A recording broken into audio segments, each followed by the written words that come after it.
অপরাধীরা ছাত্র দলের সিসিটিভিতে দেখা যাচ্ছে তাদের চেহারা, প্রমাণ আছে, তাও বিচার হচ্ছে না। এটাই বাংলাদেশ। বাংলাদেশ ইসলামী ছাত্র শিবির কর্তৃক 1 মিনিট আগে প্রকাশিত ঘটনা। হাদি ভাইয়ের ঘটনার কারণে একটি বড় ঘটনা বাংলাদেশে ধামাচাপা পড়ে যাচ্ছে। আশা করি বিষয়টি সবাই সামনে আনবেন। আবরার ফাহাদ হুবহু আবরার ফাহাদের মতো করে তেজগাঁও কলেজের একজন স্টুডেন্ট কেউ হত্যা করেছে ছাত্র দল। সিসিটিভিতে সবার চেহারা দেখা যাচ্ছে। হুবহু আবরার ফাহাদকে যেভাবে মেরে ফেলার পর লাশ নিয়ে যাওয়া হয়েছে ওই রকম।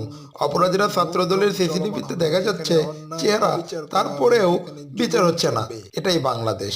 অতীতে আবরার ফাহাদকে যেভাবে খুন করেছে হাসিনার ছাত্রলীগ, ঠিক তেজগাঁও কলেজের স্টুডেন্ট সাকিবকে খুন করেছে ছাত্র দল। ঠিক যেভাবে গুম করা হলো বা খুন করা হলো আমাদের জুলাই অ্যাক্টিভিস্ট শরীফ ওসমান হাদিকে, আমাদের মনে রাখতে হবে এবং দেখতে হবে।